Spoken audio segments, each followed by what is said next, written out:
to Stockholm. Today is a huge one, AIK versus Djurgården. I've done AIK versus Hammarby, I've done Djurgården versus Hammarby. Today completes the full set of Stockholm derbies. And I've heard that this one is the biggest of the three. The last time I was in Stockholm, I actually ran the Stockholm Marathon before going to Djurgården versus Hammarby, so that was quite an experience. No marathons on this occasion, I'm only here for 24 hours, so we're all about the match. And on that note, let's start with 5 facts about these two teams. Fact 1. Both clubs were founded in 1891, just 21 days apart.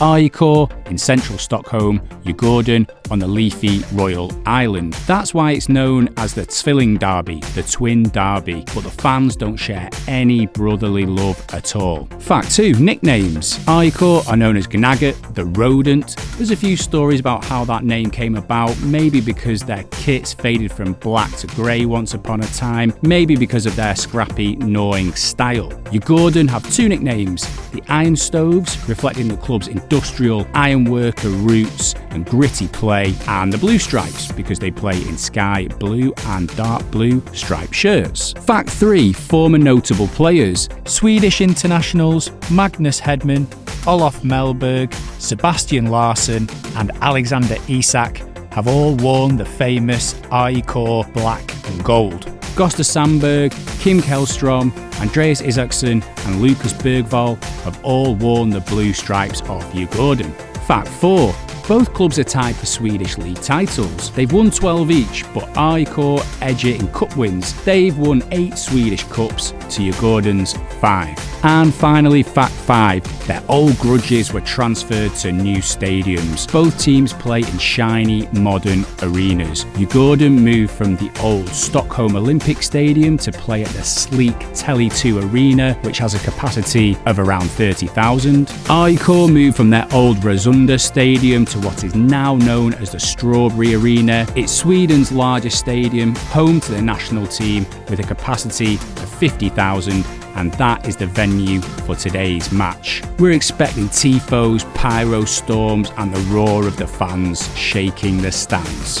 So we've got to know the teams a little bit. Now it's time to go and meet the fans a little bit. I've heard that there's a big Djurgården fan meet-up near Odenplan, so I'm going to head there now and check out what they're up to. I'm in Vasa Park and watching the Djurgården fans congregate before the match. It's an interesting contrast really, because there's kids playing football in the middle of the park, look like they're having a 5-a-side game or something, and then there's all the Djurgården fans drinking, looking forward to the match, setting off bangers.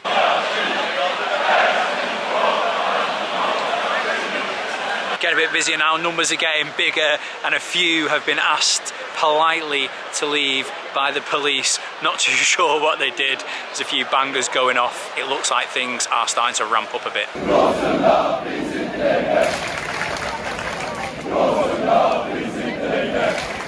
On the move to the station now. Here we go, let's go.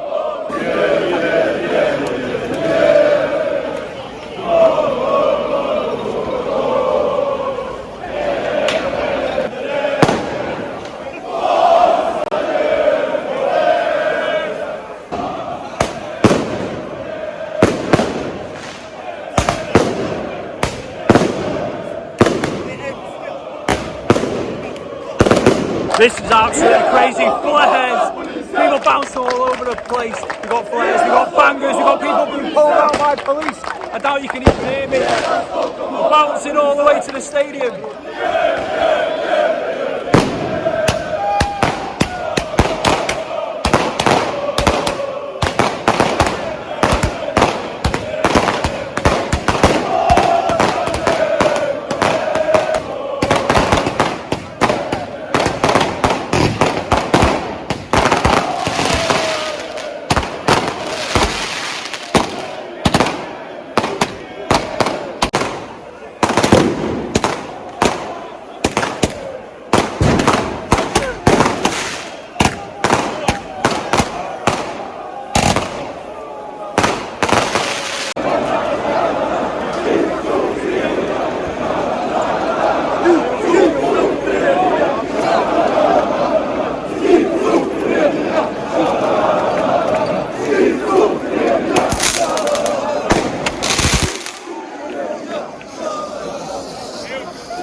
back to Odin Plan, jumping on the train. They let us in.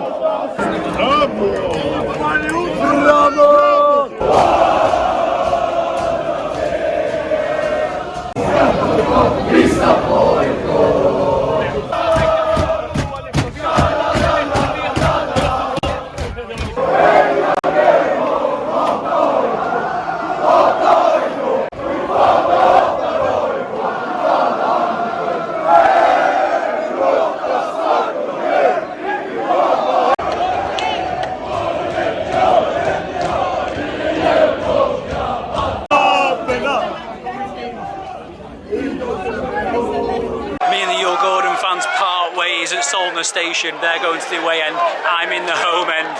I'll find somewhere a little bit quieter and a little bit less tense to talk you through all of that. Right, so there the Djurgården fans go away across that bridge over here. I've come this way because I'm in the home end with the AIK fans. We're going through the shopping centre here. You go through a mall essentially to the stadium. Let me talk you through what happened there. So we left the park and then we're all in the road.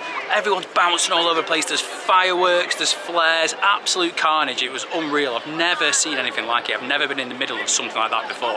It was incredible.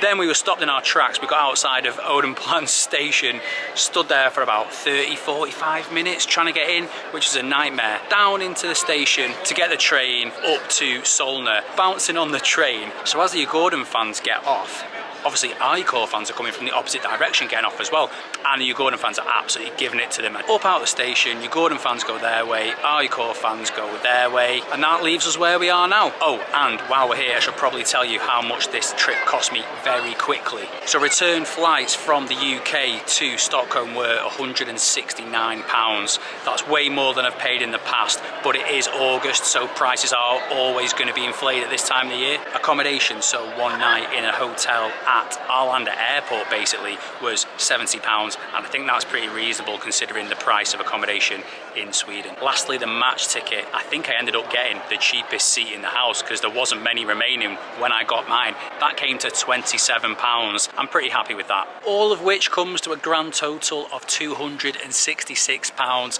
We're 66 quid over budget. Do I care? No, because this is going to be absolutely brilliant. Let's head to the match right now.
To my right, looks like they've got something planned. There's loads of yellow and black checks over there.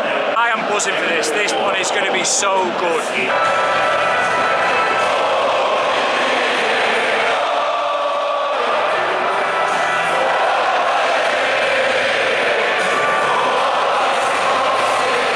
Amazing scenes before kick-off. We had a huge tifo and choreo for the Djurgården fans. Absolutely brilliant.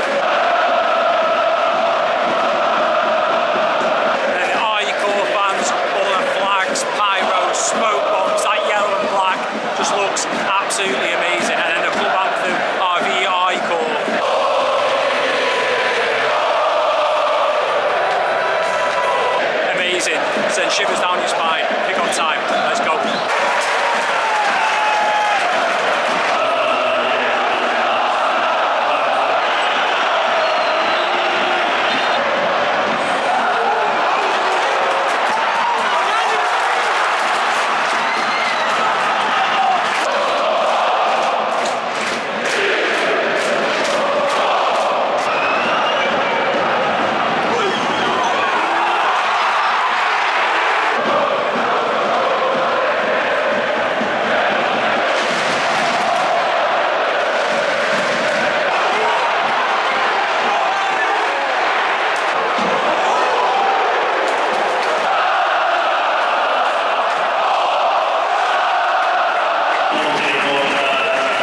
Half-time, AIK 0, Djurgården 0. AIK have been the better of the two teams. They played some really good stuff.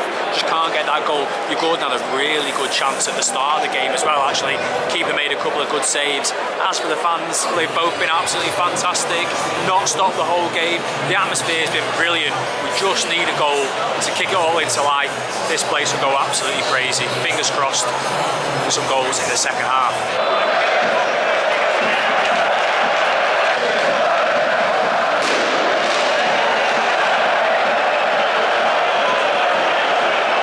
Second half kicked off, Djurgården fans let off all their flares, looked brilliant, and then one of them let off a banger. As soon as he let off a banger in a Swedish stadium, that's it, game gets shut off, players are off, so little pause in play, hopefully for not too long.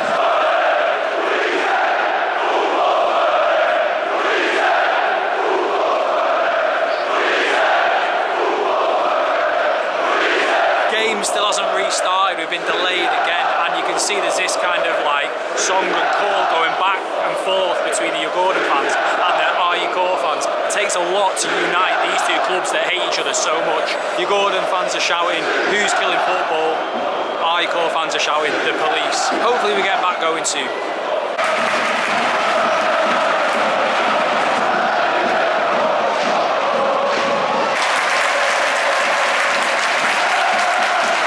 Teams are finally back out, let the hostilities resume.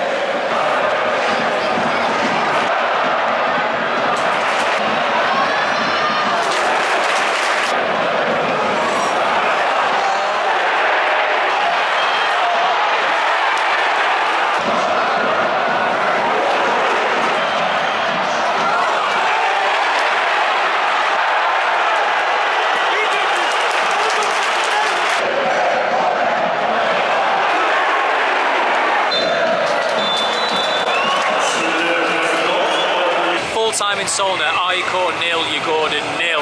Really good that there was no goals in this game. The effort and the passion from the fans throughout deserved a goal, but it wasn't to be. What another brilliant experience in Sweden. I have not been to a game in Sweden where I've not been blown away by the atmosphere. This was arguably the best of the lot. Absolutely brilliant. I will be back in Stockholm again for another derby. I've done them all before, but I'll do them all again. Take care. See you on the next one.